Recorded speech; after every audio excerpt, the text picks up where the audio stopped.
നമസ്കാരം.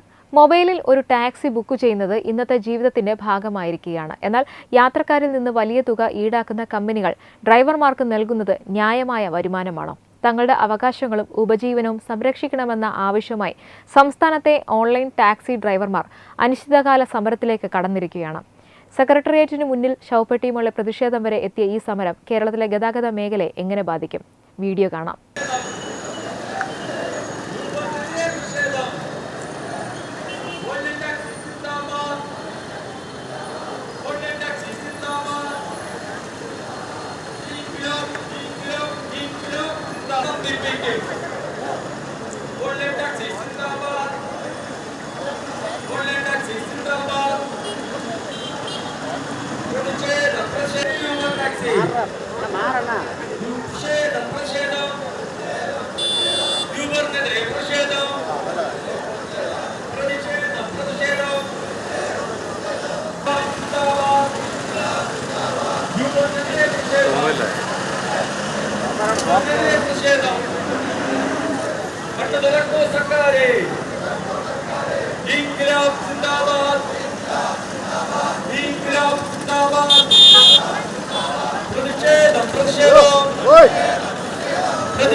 ഇൻക്ലാബ് സിന്ദാബാദ്. പാവപ്പെട്ട ഡ്രൈവർമാരെ പിടിഞ്ഞു നിന്ന കമ്പനികളെ നിലയ്ക്ക് നിർത്തൂ സർക്കാരെ, നിലയ്ക്ക് നിർത്തൂ സർക്കാരെ. ഇൻക്ലാബ് സിന്ദാബാദ്, ഇൻക്ലാബ് സിന്ദാബാദ്. യൂബറിന്റെ ഗുണ്ടായിസം അവസാനിപ്പിക്കുക, തൊഴിലാളികളെ മനുഷ്യരായി അംഗീകരിക്കുക, തൊഴിലാളികളെ മനുഷ്യരായി അംഗീകരിക്കുക.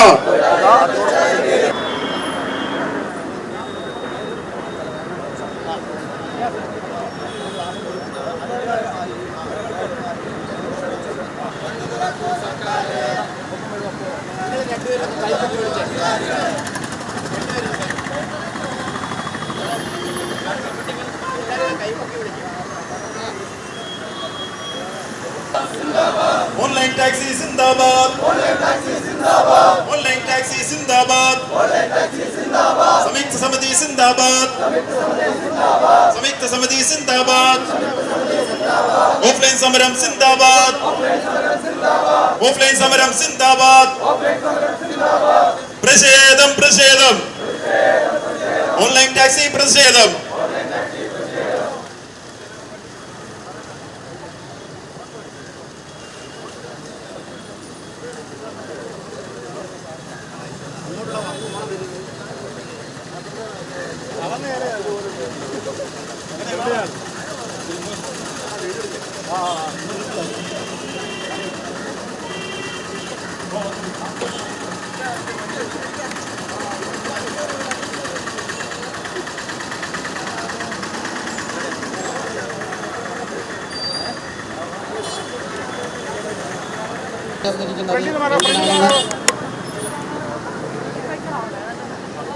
നമസ്കാരം.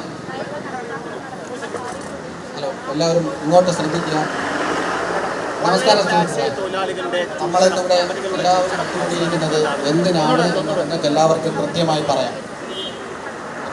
ആദ്യം തന്നെ ഈ സംയുക്ത സംഘടനയുടെ പേരിൽ നടക്കുന്ന, കേരളമൊട്ടാകെ നടക്കുന്ന ഈ ഓൺലൈൻ ടാക്സി സ്ട്രൈക്ക്, ഇതിൽ വന്ന് എത്തിച്ചേർന്നിരിക്കുന്ന നമ്മുടെ സംഘടനകൾ, വിവിധ സംഘടനകളിലുള്ള എല്ലാവരെയും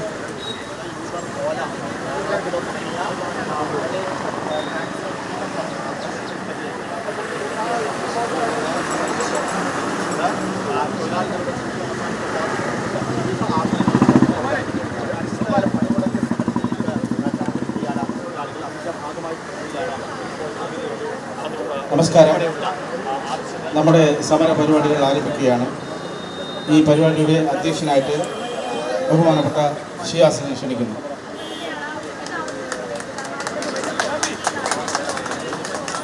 നമസ്കാരം. ഇന്ന് നമ്മളിവിടെ കൂടിയിരിക്കുന്ന ഈ സമര പരിപാടി ഒരു വലിയ വിജയമാക്കി തീർക്കുന്നതിന് നിങ്ങളുടെ എല്ലാ പങ്കാളിത്തം ഒരു വലിയ ഘടകമാണ്. അപ്പോൾ നമ്മുടെ ഈ പ്രതിഷേധം ഒരു ഊർജ്ജസ്വലമായ പ്രതിഷേധം തന്നെയാണ് ഈ സംഘടനയിലേക്ക് വന്നെത്തിയത്. ബഹുമാനപ്പെട്ട ജോസ് അവർകൾക്കും ഈ സമര പരിപാടിയിലേക്ക് സ്വാഗതം ചെയ്യുന്നു. ബഹുമാനപ്പെട്ട CITUവിൻ്റെ ജില്ലാ കമ്മിറ്റി പ്രതിനിധീകരിച്ച് ഇവിടെ എത്തിച്ചേർന്നിട്ടുള്ള CITU ജില്ലാ കമ്മിറ്റി പ്രസിഡന്റ് സുവർണ സഹാകനും ഈ സമര പരിപാടിയിലേക്ക് സ്വാഗതം ചെയ്യുന്നു. അതുപോലെ CITUവിൽ നിന്ന് ബഹുമാനപ്പെട്ട കൺവീനർ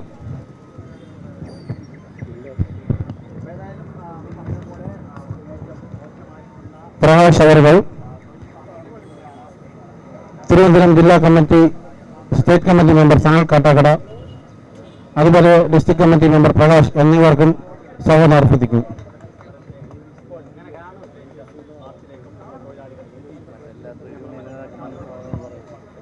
ഇവിടെ INTC പ്രതിനിധീകരിച്ച് കുറച്ച് അംഗങ്ങൾ വന്നിട്ടുണ്ട്, പേരറിയില്ല. അവർക്കും ഈ സംയുക്ത സമരയുടെ പേരിൽ സ്വാഗതം ചെയ്യുന്നു. പ്രതിഷേധം പരിപാടിക്ക് വേണ്ടിയാണ് ഈ സെക്രട്ടേറിയറ്റിന് മുന്നിലേക്ക് ഇന്ന് കേരളമൊട്ടാകെ ഓൺലൈൻ ടാക്സി മേഖലയിൽ തൊഴിലെടുക്കുന്ന എല്ലാവരും ഒന്നിച്ച് ഐക്യത്തോടെ ഒരേ സ്വരത്തിൽ പറയുകയാണ്, നമ്മുടെ ആവശ്യമായ നമ്മുടെ അവകാശങ്ങൾ നമുക്ക് തിരിച്ചു തരണം. കാരണം ഇതൊക്കെ കുത്തക കമ്പനികളിലേക്ക് ഏൽപ്പിച്ചു കൊടുത്തിരിക്കുന്ന ഒരു നിലപാടിലേക്കാണ് ഇപ്പോൾ പോയിരിക്കുന്നത്. കാരണം മിനിമം ചാർജിന്റെ വേതനം തന്നെ നമുക്ക് ലഭിക്കുന്നില്ല. നമുക്ക് എല്ലാവർക്കും അറിയാം, നമ്മൾ ചെയ്യുന്ന തൊഴിലിന് കൃത്യമായ വേതനം നമുക്ക് ലഭിക്കുന്നില്ല എന്നുള്ളതാണ് നമ്മുടെ ഏറ്റവും വലിയ പ്രശ്നം.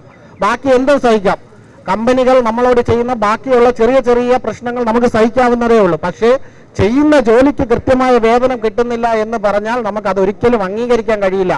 നമ്മൾ കിലോമീറ്ററുകൾ ഓടി ദൂരേക്ക് ചെല്ലുമ്പോൾ നമുക്ക് കിട്ടുന്നത് വളരെ തുച്ഛമായ തുകയാണ്. ഇപ്പം വണ്ടിയുടെ ചെലവ് വർദ്ധിച്ചു വരുന്നു, വണ്ടിയുടെ മെയിൻ്റെനൻസ് ചെലവ് വർദ്ധിച്ചു വരുന്നു, വീട്ടു ചെലവ് വർദ്ധിച്ചു വരുന്നു.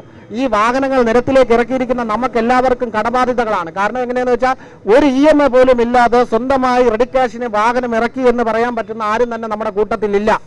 എന്താ, എല്ലാവരും അന്നുള്ള ജീവിതം എത്തിപ്പിടിക്കുന്നതിന് വേണ്ടിയാണ് ഇങ്ങനെ ഒരു ജോലി മേഖല തിരഞ്ഞെടുത്ത് നമ്മൾ അതിലേക്ക് വന്നു ചേർന്നത്. നമ്മുടെ ജീവിതം ഒന്ന് മെച്ചപ്പെടുത്താമെന്നും നമുക്ക് നമ്മുടെ ജീവിതത്തിൽ മെച്ചപ്പെടുന്നത് കൂടെ തന്നെ നമ്മുടെ സമൂഹത്തിലും നമുക്കൊരു ഉന്നമനം ഉണ്ടാവുമെന്ന് കരുതി നമ്മൾ ഇറങ്ങിയ തൊഴിൽ മേഖല നമുക്ക് തന്നെ മോഹന വാഗ്ദാനങ്ങളൊക്കെ കമ്പനികൾ ഒറ്റ സ്റ്റെപ്പ് കൊണ്ട് ഇല്ലാതാക്കുന്ന ഒരു പ്രക്രിയയാണ് നമ്മുടെ മുന്നിൽ കാണിച്ചത്. ആദ്യം ടാക്സി മേഖലയിൽ തൊഴിലെടുത്തുകൊണ്ടിരുന്ന പരമ്പരാഗത ടാക്സി തൊഴിലാളികളുമായി താരതമ്യേന പറഞ്ഞു കഴിഞ്ഞാൽ അവരും നമ്മളും ചെയ്യുന്നത് ഒരേ തൊഴിൽ മേഖലയാണെങ്കിലും യൂബർ എന്ന കുത്തകയ്ക്ക് വേണ്ടി അന്ന് അവരോട് തന്നെ പ്രശ്നങ്ങൾ ഉണ്ടാക്കി നമ്മൾ ഈ തൊഴിൽ മേഖല ജനങ്ങളുടെ ഇടയിലേക്ക് എത്തിച്ചു. ഈ കമ്പനിക്ക് വേണ്ടി ജനങ്ങൾക്കിടയിൽ എത്തിച്ചു. അന്ന് നമുക്ക് മോഹന വാഗ്ദാനങ്ങൾ ഉണ്ടായിരുന്നു, ചെയ്യുന്ന തൊഴിലിന് കൃത്യമായ വേതനം ഉണ്ടായിരുന്നു. ഇന്നെവിടെ എന്നാണ് ചോദിക്കുന്നത്. കമ്പനികളുടെ സ്ഥാനം അവരുടെ സ്ഥലങ്ങളിൽ ഉറപ്പിച്ചു കഴിഞ്ഞപ്പോൾ ഇന്ന് ആ കമ്പനികൾക്ക് വളരാൻ അവസരം കൊടുത്താൽ നമ്മളെല്ലാം കരിയപ്പിലെ പോലെ വലിച്ചെറിയുന്ന അവസ്ഥയാണ് നമുക്കുണ്ടായിട്ടുള്ളത്. വീട്ടിലേക്ക് വാഹനം ഇറങ്ങി റോഡിലോടി വീട്ടിലേക്ക് തിരിച്ചു ചെല്ലുമ്പോൾ ശൂന്യമായ പോക്കറ്റിലേക്ക് നോക്കേണ്ട ഒരു അവസ്ഥയാണ് നമ്മുടെ സാഹചര്യം. നമ്മൾ ഓടാം, കൃത്യമായ കമ്പനികൾ ഇപ്പോൾ തരുന്ന വേതനത്തിൽ നമ്മൾ ഓടാം. അപ്പോൾ നമുക്ക് കിട്ടേണ്ട അവകാശം എന്താണ്? സർക്കാർ തരുന്ന ഈ പെട്രോളും CNG പോലുള്ള മുതലായവയുടെ വില 2012 വിലയിലേക്ക് കൊണ്ടുവരണം. 2026 വിലയ്ക്ക് നമുക്ക് ഓടാൻ കഴിയില്ല. അതാണ് നമ്മുടെ സാഹചര്യം. 2012 വിലയിലേക്ക് കൊണ്ടുവന്നാൽ നമ്മൾ ഈ കുറഞ്ഞ റേറ്റിന് ഓടിക്കൊടുക്കാൻ ഞങ്ങൾ സന്നദ്ധരാണ്. കാരണം അത്രമാത്രം നിസ്സഹായാവസ്ഥയിലൂടെയാണ് നമ്മൾ മുന്നോട്ട് പോകുന്നത്. വേണമെങ്കിൽ തൊഴിലെടുക്കൂ എന്ന് അടിമകളാക്കുകയാണ് ആപ്പിലൂടെ. നമ്മുടെ മുമ്പിലേക്ക് ഒരു പ്രതിനിധി വന്നു നിന്ന് സംസാരിക്കുന്നില്ല എന്നുണ്ടെങ്കിലും കമ്പനികൾ വേണമെങ്കിൽ നിങ്ങൾ തൊഴിലെടുക്കൂ, ഇല്ല എങ്കിൽ നിങ്ങൾ ഈ ജോലി ഉപേക്ഷിച്ചു പോകൂ എന്ന നിലയിൽ നമ്മളെ അടിമകളാക്കിക്കൊണ്ട് ഈ കുത്തക മുതലാളികൾ തൊഴിലെടുക്കുന്നു. നമ്മൾ തന്നെയാണ് അവസരം കൊടുത്തത്, ഇല്ലെന്ന് പറയുന്നില്ല. എങ്ങനെ അവസരം കൊടുത്തു? കൃത്യമായ വേതനങ്ങളും മോഹന വാഗ്ദാനങ്ങളിലും നമ്മൾ അറിയാതെ വീണുപോയി. ഇന്നതുപോലെ ഓടിക്കഴിഞ്ഞാൽ ഇത്ര രൂപ നിങ്ങൾക്ക് ഡെയിലി സമ്പാദിക്കാം, ഇത്രത്തോളം വരുമാനം കൊണ്ട് നിങ്ങളുടെ വീട്ടിലേക്ക് പോവാം, നിങ്ങളുടെ കടബാധ്യതകൾ തീർക്കാം, നിങ്ങൾക്കൊരു വലിയ ജീവിതം കെട്ടിപ്പടുക്കാം എന്നുള്ള മോഹന വാഗ്ദാനങ്ങൾ നിസ്സാരം അവരുടെ സ്ഥാനം ഉറപ്പിക്കുന്നത് വരെ മാത്രമേ ഉണ്ടായിരുന്നു എന്നുള്ള വാസ്തവം മനസ്സിലാക്കാൻ നമ്മളും വളരെ വൈകിപ്പോയി. പക്ഷേ വൈകിപ്പോയപ്പോൾ എന്ത് പറ്റി? ഇന്ന് എല്ലാവരും ആത്മഹത്യയുടെ വക്കിലേക്ക് വന്നെത്തി. ആ വൈകലിന്റെ ഉത്തരം എന്ന് പറയുന്നത് വീട്ടിലേക്ക് ഒരു കഴുത്തിൽ കയറിട്ട് കെട്ടിത്തൂങ്ങിച്ചാവേണ്ട അവസ്ഥയിലേക്ക് എത്തിച്ചിരിക്കും എന്നുള്ളതാണ് നിസ്സാരാവസ്ഥ. കാരണം വീട്ടിൽ ജോലി ചെയ്യാതെ വെറുതെ ഇരുന്നാൽ പോലും മാസം 22,000 16,000 വെച്ച് EMI അടക്കേണ്ട അവസ്ഥയിലാണ് നമ്മളുള്ളത്. അപ്പം നമ്മുടെ നിസ്സായാവസ്ഥയെ മുതലെടുത്തുകൊണ്ട് നമ്മുടെ മുതൽ കുതിര കയറുന്ന ഈ കുത്തക മുതലാളിയെ കമ്പനികളെ എന്തുകൊണ്ട് സർക്കാരിനും ഈ അവകാശങ്ങൾ വാങ്ങിത്തരാൻ മുന്നോട്ട് വരാൻ കഴിയുന്നില്ല എന്നുള്ളത് വലിയൊരു ചോദ്യമാണ്. എന്ന് പറഞ്ഞാൽ കേരള സർക്കാരിന്റെ അഗ്രികൾച്ചർ പോളിസിയിലുള്ള മിനിമം വേതനം പോലും നമുക്ക് ലഭിക്കുന്നില്ല. അവരുടെ ആപ്പിൽ അവരുടെ സാഹചര്യം അവരുടെ ഇഷ്ടം അതിനനുസൃതമായാണ് അവർ റേറ്റ് നിശ്ചയിക്കുന്നത്, നമ്മളെ ഓടാൻ നിർബന്ധിക്കുന്നത്. കസ്റ്റമറിനോട് ആപ്പ് തന്നെ പറയുന്നത് എന്താണെന്ന് അറിയാമോ? തീർച്ചയായിട്ടും കസ്റ്റമറുകൾക്ക് അറിയാത്തൊരു കാര്യം നിങ്ങളോട് പറയാണ്. ആപ്പ് പറയുന്നതെന്ന് പറഞ്ഞാൽ ഈ കാണിക്കുന്ന തുകയ്ക്ക് നിങ്ങൾ ഓടണ്ട, കസ്റ്റമറിനോട് ബാർഗെയിൻ ചെയ്ത് നിങ്ങൾക്ക് ആവശ്യമായ തുക വാങ്ങിക്കൂ, ഞങ്ങളൊരു അളവ് തുക മാത്രമാണ് ഇതിൽ കാണിക്കുന്നതെന്ന്. എന്ന് വെച്ചാൽ ഡ്രൈവേഴ്സും കസ്റ്റമറും കൂടെ അടികൂടിക്കോളൂ, മാന്യമല്ലാതെ തൊഴിലെടുക്കൂ എന്നാണ് പറയുന്നത്. നമ്മൾ മാന്യതയോടെ തൊഴിലെടുക്കുന്നതിന് വേണ്ടിയാണ് ഈ മേഖല തിരഞ്ഞെടുക്കുകയും ഇതിലേക്ക് ജോലിക്ക് വന്നത്. എന്തിനാണ് നമ്മൾ കസ്റ്റമറിനോട് അടികൂടുന്നത്? ഉപഭോക്താവിനോട് അടികൂടേണ്ട ആവശ്യം എന്തിരിക്കുന്നു? കൃത്യമായ വേതനം ലഭിക്കുന്നില്ല, ദൂര സ്ഥലങ്ങളിലേക്ക് ഓട്ടം പോകുമ്പോൾ നിങ്ങൾ കുറച്ചുകൂടെ രൂപ എക്സ്ട്രാ നമുക്ക് തരും എന്ന് പറഞ്ഞുകൊണ്ട് നമ്മൾ കസ്റ്റമറിനോട് എന്തിന് മുറുമുറുക്കിന് പോകണം? അതിന്റെ ആവശ്യമില്ല. കമ്പനികൾ കൃത്യമായ ആപ്പിൽ പോകേണ്ടത് ലാഭകരമായ ആ തുക കസ്റ്റമറിനും ഡ്രൈവറിനും തത്തുല്യമായി സഹകരിച്ച് പോകാൻ പറ്റുന്ന തുക എന്തുകൊണ്ട് ആപ്പിൽ കാണിക്കുന്നില്ല എന്നത് വലിയ ചോദ്യമാണ്. അത് കാണിക്കാൻ കമ്പനികളെ നിർദ്ദേശിക്കാനോ കമ്പനികൾക്ക് ഉത്തരവ് കൊടുക്കാനോ സർക്കാരിന്റെ തലത്തിൽ നിന്നുള്ള ഉദ്യോഗസ്ഥരുടെ ഇടപെടലുകളില്ല. ഒറ്റപ്പെട്ടു നിൽക്കുന്ന ഒരു ജനവിഭാഗമായി ഈ തൊഴിൽ മേഖലയും മാറി, ഈ തൊഴിൽ എടുക്കുന്നവരും മാറി എന്നതാണ് പൂർണ്ണ അർത്ഥത്തിലുള്ള സത്യം. നമുക്കിനി ഈ നിശബ്ദമായ വായകൾ മൂടിക്കെട്ടിക്കൊണ്ട് നമുക്ക് മുന്നോട്ട് പോകാൻ പറ്റൂല. നമ്മുടെ ശബ്ദം ഉയർന്നു കേൾക്കേണ്ട സമയമായി. എത്രയോ തൊഴിലാളികൾ രാത്രിയെന്നോ പകലെന്നോ കൂടാതെ അധ്വാനിക്കാൻ ഇറങ്ങുമ്പോൾ ഈ മേഖലയിൽ ഒരു ജനസേവനം കൂടെ നടക്കുന്നുണ്ടെന്ന് എല്ലാവരും മനസ്സിലാക്കാതെ പോവുക.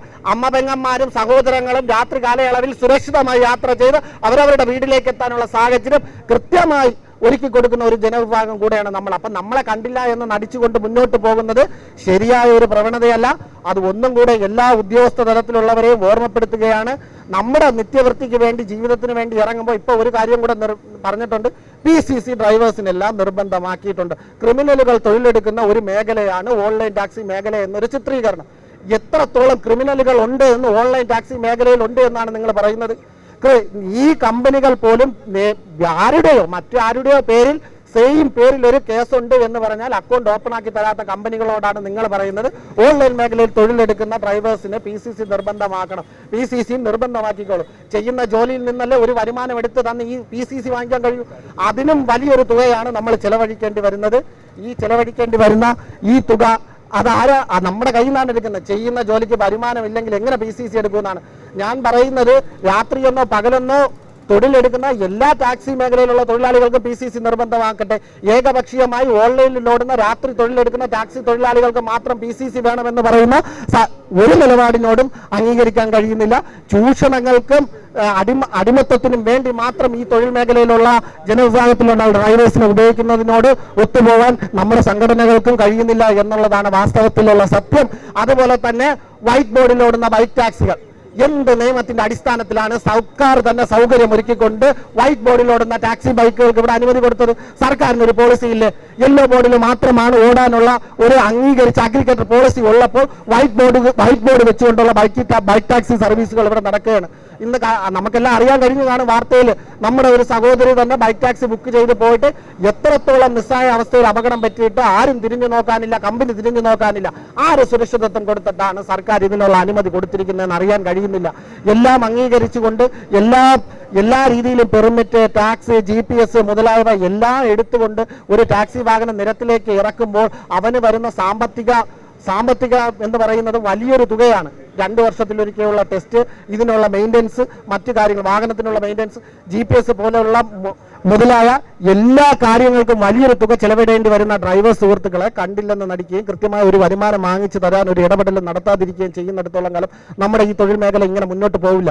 ജീവിത സാഹചര്യം വളരെ മോശമായി പോകുന്നു എന്നത് മനസ്സിലാക്കാൻ ഇനിയും ഉദ്യോഗസ്ഥ തലത്തിലോ സർക്കാർ തലത്തിലോ ആർക്കും പറ്റിയില്ല എന്നുണ്ടെങ്കിൽ ഈ കൂട്ടത്തിലെ ഒരു മരണം അതിന് ഉത്തരം പറയേണ്ടി വരുമെന്നുള്ളത് ഞാൻ ഇപ്പോഴേ സൂചിപ്പിക്കുകയാണ്. കാരണം ആ അവസ്ഥയിലേക്ക് നമ്മളെല്ലാം എത്തിക്കഴിഞ്ഞു. നിസ്സഹായ അവസ്ഥയിലൂടെയുള്ള ഒരു അഭ്യർത്ഥനയായിട്ട് കമ്പനികളുടെ പ്രതിനിധികളായാലും സർക്കാരിന്റെ പ്രതിനിധികളായാലും നമ്മുടെ ഈ സമരം കാണുന്നുണ്ടെങ്കിൽ ആ സമരം സ്വീകരിക്കണമെന്നും ഈ സമരങ്ങളുടെ അടിസ്ഥാനപരമായ ആവശ്യങ്ങൾ എന്താണെന്ന് മനസ്സിലാക്കിക്കൊണ്ട് നമ്മുടെ ആവശ്യങ്ങൾക്കനുസൃതമായി അതിൽ മാറ്റങ്ങൾ കൊണ്ടുവരണമെന്നും നിങ്ങളോട് തന്നെ അഭ്യർത്ഥിക്കുകയാണ് എന്നുള്ളതുമാണ് ഈ സമരം. അല്ല ആരെയും വെല്ലുവിളിക്കാനല്ല സമരം, അവകാശങ്ങളായ ആവശ്യങ്ങൾ നേടിയെടുക്കുന്നതിന് വേണ്ടിയാണ് ഈ സമരം. കമ്പനികളുടെ ചൂഷണത്തിന് ഇനി തലവെച്ച് കൊടുക്കാൻ ഞങ്ങൾക്ക് കഴിയില്ല. കൃത്യമായി ചെയ്യുന്ന തൊഴിലിന് വേതനം തരിക. ഇന്റർസിറ്റി ട്രിപ്പുകളിലേക്ക് ഓടിയിട്ട് കൊല്ലത്ത് ചെല്ലുന്നവൻ 1000 രൂപയ്ക്ക്, ചുരുക്കി പറഞ്ഞാൽ തിരുവനന്തപുരത്ത് നിന്ന് ഒരു ആട്ടോ പോവില്ല 1000 രൂപയ്ക്ക്. ഇവിടെ AC ഉള്ള കാറ് പോകും. ആ അവസ്ഥയിലേക്ക് കമ്പനികൾ എത്തിച്ചു തന്നു. കൊല്ലത്ത് ഇവിടെ നിന്നും 1000 രൂപയ്ക്ക് സർക്കാർ നിഷ്കർഷിക്കുന്ന രേഖയ്ക്ക് പോലും പ്രൈസിന് പോലും അല്ല ഈ കമ്പനികൾ നമ്മളെ ഓട്ടിക്കുന്നതെന്നുള്ള നിസ്സഹായാവസ്ഥ ഇനിയും സർക്കാർ മനസ്സിലാക്കാതെ പോകരുത് എന്നുള്ളതാണ് അഭ്യർത്ഥന. അതുപോലെ തന്നെ കേരള സർക്കാരിൻ്റെ തന്നെ ഒരു സംരംഭം ഉണ്ടായിരുന്നു, ഒരു വലിയ പ്രതീക്ഷയോടെ നമ്മൾ കാത്തിരുന്ന സംരംഭമായിരുന്നു. കൃത്യമായ വേതനം, തൊഴിലെടുക്കുന്ന സാഹചര്യത്തിന് അനുസൃതമായി തൊഴിൽ മേഖലയിൽ ഒരു സുരക്ഷിതത്വം ഉണ്ടാകുമെന്ന് കരുതിയ ഒരു സംരംഭമായിരുന്നു കേരള സവാരി. കേരള സവാരിയും ഫയലുകൾക്കിടയിൽ പൂപ്പൽ പിടിക്കുകയാണോ എന്നുള്ളത് തീർച്ചയായിട്ടും അറിയാൻ കഴിയുന്നില്ല. ഇതിനൊക്കെ ആരോടാണ് ഉത്തരം ചോദിക്കേണ്ടത്? ഉത്തരങ്ങൾ തേടി മന്ത്രിമാരുടെ മുന്നിലേക്കും ഓഫീസുകളുടെ മുന്നിലേക്കും എത്തുമ്പോൾ അടച്ചിട്ട വാതിലുകളല്ല, പരിഹസിക്കപ്പെടുന്ന മുഖങ്ങളാണ് നമുക്ക് കാണാൻ കഴിയുന്നത്. ഇനി ഒരു നിസ്സഹായ അവസ്ഥയിലൂടെ കടന്നു പോകാനില്ല. വലിയൊരു ദീർഘമായ പ്രസംഗത്തിന് അവസരമല്ല ഇത് എന്ന് വിശ്വസിക്കുന്നത് കൊണ്ട് തന്നെ കാര്യങ്ങൾ ചുരുക്കി ഞാൻ പറഞ്ഞിട്ടുണ്ട്. കാര്യങ്ങൾ വിശദമായി പറയാൻ നമ്മുടെ ഡ്രൈവർ സുഹൃത്തുക്കളും നമ്മുടെ സംഘടനയുടെ ഭാഗമായി നമ്മുടെ മേഖലയിൽ തൊഴിലെടുക്കുന്ന എല്ലാ സംഘടനയിലുള്ളവർ ഇവിടെ എത്തിയിട്ടുണ്ട്. അപ്പോൾ അവർക്കുള്ള അവസരങ്ങൾക്ക് വേണ്ടി ഞാൻ എൻ്റെ മൈക്ക് കൈമാറുകയാണ്. എന്തായാലും ഈ സമരം ഒരു വലിയ വിജയമായി തീരട്ടെ എന്ന് ഞാൻ എൻ്റെ ഉറച്ച ശബ്ദത്തോടെ, ഊർന്ന ശബ്ദത്തോടെ പറയുകയാണ്. ഈ സമരം ഒരു വലിയ വിജയമാകട്ടെ, ആവട്ടെ. സമരത്തിന്റെ ഉദ്ഘാടനത്തിനായി നമ്മുടെ തന്നെ ഈ സമര സംഘടനയുടെ, സംയുക്ത സമര സംഘടനയുടെ നേതൃസ്ഥാനത്ത് നമ്മുടെ എല്ലാം മാതൃകയായി, നമ്മുടെ മുതിർന്ന ഒരു സഹോദരനായി നമ്മുടെ കൂടെയുള്ള നമ്മുടെ ജോസേട്ടനെ ക്ഷണിച്ചു കൊള്ളുകയാണ്. ജോസേട്ടന്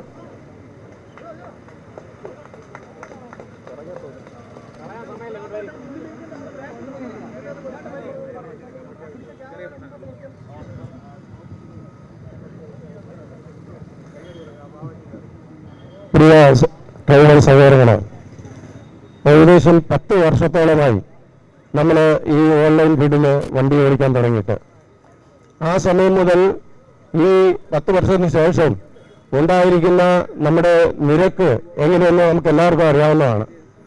ആ ആദ്യത്തെ 1-2 വർഷങ്ങളിൽ നല്ല നിലയിൽ നമുക്ക് ഇൻസെൻറ്റീവും തന്ന് നമ്മളെ മോഹന വാഗ്ദാനങ്ങളൊക്കെ തന്ന് അതിനകത്ത് പെടുത്തി 8-10-12 ലക്ഷം രൂപയുടെ വാഹനം എടുത്ത് നിരത്തിൽ ഇറങ്ങിയപ്പോൾ ഇപ്പോഴത്തെ കാലഘട്ടത്തിൽ ഓട്ടോയ്ക്കുള്ള റേറ്റ് പോലും തരാതെ നമ്മളെ ആ നിലയിൽ ഓടിക്കുന്ന രീതിയിലാണ് ഈ ഓൺലൈൻ കമ്പനികൾ ആക്കി വെച്ചേക്കുന്നത്. കഴിഞ്ഞ 3-4 സമരങ്ങൾ നമ്മൾ ഇവിടെ നടത്തുകയുണ്ടായി. അതിന് ഒന്നും കമ്പനി നമ്മളെ ചെവിക്കൊള്ളാനൊന്നും തയ്യാറായില്ല. ഇത് അവസാനത്തെ കച്ചിത്തുരുമ്പാണ്. നമ്മൾ ആ നിലയിൽ വലിയ പ്രതിഷേധമായി ഓഫ്ലൈൻ തന്നെ ഊവനെ വോക്കൗട്ട് ചെയ്തുകൊണ്ട് തന്നെ നിൽക്കണം എന്ന് എല്ലാ നമ്മുടെ ഡ്രൈവർ സഹോദരങ്ങളോട് അഭ്യർത്ഥിക്കുകയാണ്. ആ നിലയിലാണെങ്കിൽ ഈ സമയം വലിയ വിജയമാക്കി തീർപ്പാൻ തക്കോണം, ഈ സമരം നമ്മൾ വലിയ വിജയമാക്കി തീർപ്പാൻ തക്കോണം നമുക്ക് ഇടയായിത്തീരും. നമ്മുടെ ആവശ്യങ്ങൾ എന്ന് പറയുന്നത് ന്യായമായിട്ടുള്ള ആവശ്യങ്ങളാണ്. ഗവൺമെന്റ് നിശ്ചയിച്ച ആവശ്യങ്ങൾ നേരത്തെ അത് നമ്മൾ കേട്ടുകൊണ്ടിരിക്കുകയായിരുന്നു. ഗവൺമെന്റ് നിശ്ചയിച്ചിരിക്കുന്ന ആ നിരക്ക് നമുക്ക് കിട്ടണം എന്ന് മാത്രമാണ് നമ്മൾ പറയുന്നത്. നമ്മൾ കൂടുതലൊന്നും ആവശ്യപ്പെടുന്നില്ല. ആ നിലയിൽ ആ നിരക്ക് നമുക്ക് ആവശ്യമാണ്. എങ്കിൽ മാത്രമേ നമ്മുടെ വീടുകളിലും നമ്മുടെ വാഹനത്തിന് EMI അടയ്ക്കാനും സാധനങ്ങൾ വാങ്ങാനും വീട്ടിലെ കാര്യങ്ങൾ നടത്താനൊക്കെ കഴിയുള്ളൂ. നമ്മുടെ വീട്ടിലെ സൗകര്യമാരുടെയും മറ്റുള്ളവരുടെയും ആ താലിമാലകളൊക്കെ പണയം വെച്ചിട്ടാണ് ഈ വാഹനങ്ങൾ എടുത്തിരിക്കുന്നത്. അത് എന്നിട്ടും ഈ മാസം തോറും വീണ്ടും കടം വാങ്ങി EMI അടയ്ക്കേണ്ട ഒരു സ്ഥിതിയിലേക്കാണ് പോയിക്കൊണ്ടിരിക്കുന്നത്. അങ്ങനെ ഉണ്ടാകാതിരിക്കട്ടെ.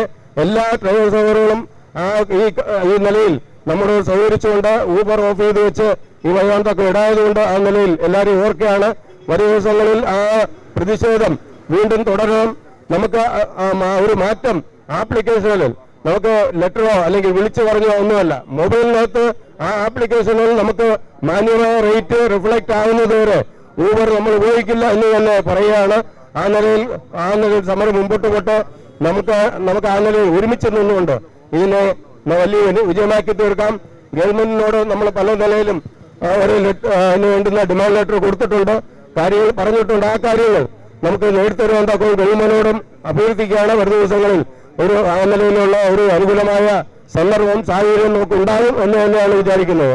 അഗ്രിഗേറ്റ് പോളിസി അത് റദ്ദാക്കപ്പെടണം എന്നുള്ളതാണ് നമുക്ക് പറയാൻ തക്കമുള്ളത്. കാര്യം ഒരു ഡ്രൈവർ സമൂഹമായ ഈ മേഖലയിൽ വർക്ക് ചെയ്യുന്ന ആരുമായി ഒരു നിലയിലും ചർച്ച ചെയ്യാതെ ഉണ്ടാക്കിയിരിക്കുന്ന ഈ അഗ്രിഗേറ്റർ പോളിസി റദ്ദ് ചെയ്തുകൊണ്ട് അല്ലെങ്കിൽ മറ്റൊരു അമെൻമെന്റ് അതിനകത്ത് കൊണ്ടുവന്നുകൊണ്ട് ഈ ഡ്രൈവർ സഹോദരങ്ങളെ ആ നിലയിൽ വണ്ടി ഓടിക്കുന്ന ഈ പാവപ്പെട്ട സഹോദരങ്ങളെ ആ നിലയിൽ മാന്യമായ നിരക്ക് തരത്തക്കുള്ള കാര്യങ്ങളെ കൊണ്ടുവരണം എന്ന് ഓർപ്പിക്കുകയാണ്. ഞാൻ എൻ്റെ വാക്കുകൾ നിർത്തുന്നു. എല്ലാവർക്കും നല്ലൊരു നാളേക്കായി നമുക്ക് ഒറ്റക്കെട്ടായി മുന്നേറാം. അതിനായി ഈ സമരപരിപാടി ഉദ്ഘാടനം ചെയ്തതായിട്ടായി പ്രഖ്യാപിക്കുന്നു. നമ്മുടെ ഈ സമരത്തിൻ്റെ ഒന്നാമത്തെ ഉദ്ദേശം ഈ കേരള സവാരി എന്നുള്ള ആപ്പ് നിലവിലേക്ക് കൊണ്ടുവരണമെന്നാണ്.